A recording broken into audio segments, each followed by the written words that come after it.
In the early 1800s, Charles Babbage imagined a world where calculation replaced judgment. His difference engine wasn't just a machine, it was a philosophy. If numbers could be automated, perhaps reasoning could be too.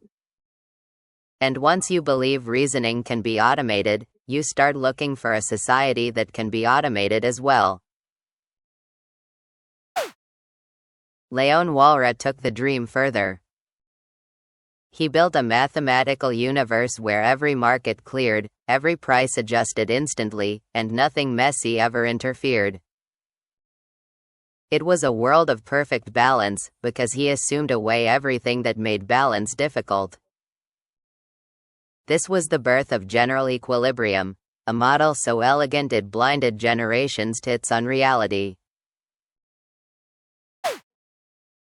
William Stanley Jevons believed human behavior could be reduced to algebra. Pleasure became a function. Choice became a derivative. Morality became irrelevant. In Jevons' world, people weren't citizens or workers, they were optimization problems.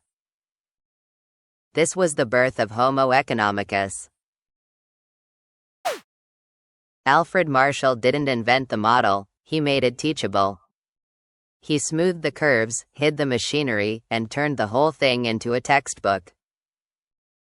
By removing the philosophical scaffolding, he made the assumptions invisible. Students learned the diagrams, but not the ideology baked into them. Vilfredo Pareto added a final twist: if the winners win, it must be efficient. Distribution became irrelevant. Fairness became unscientific. The model no longer needed justice, only optimization. This was the moment economics detached from ethics. In mid-century Chicago, a new generation took the neoclassical core and hardened it into ideology. 4 minds. 1 convergence. The pieces fitted together with terrible precision.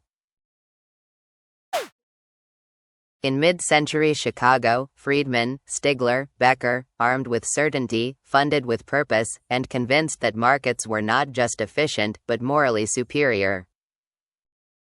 Doubt was weakness. Government was the enemy. The model became a movement. Milton Friedman injected politics directly into the bloodstream of economics. Inflation became a moral failing. Regulation became a sin. The state became the problem. He didn't just reinterpret the model, he weaponized it. Friedrich Hayek warned that planning leads to tyranny. But he meant government planning, corporate planning was fine. His message was simple: any attempt to shape the economy was a threat to freedom. This fear became the emotional engine of neoliberalism. By the late 20th century, the pieces fused together.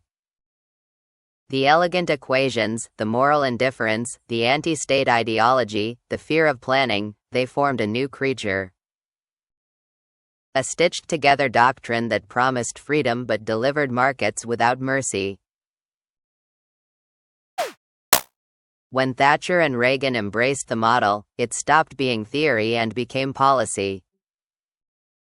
Deregulation, privatization, tax cuts, the experiment went global. Economics became politics, and politics became economics. The IMF and World Bank spread the doctrine worldwide. Structural adjustment. Austerity. Market discipline. Countries were told to shrink the state, sell the assets, and trust the invisible hand. The results were predictable and devastating. In the 1980s, New Zealand became a laboratory. A small nation, a radical government, and a belief that markets could fix anything. State assets were sold. Protections were removed. Communities were left to fend for themselves. The shock was swift and permanent.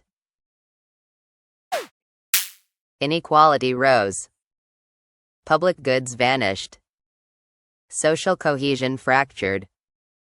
The model delivered exactly what it was designed to deliver, and nothing it wasn't. And somewhere in the middle of it all, one office worker looked up and thought, "This seems suboptimal."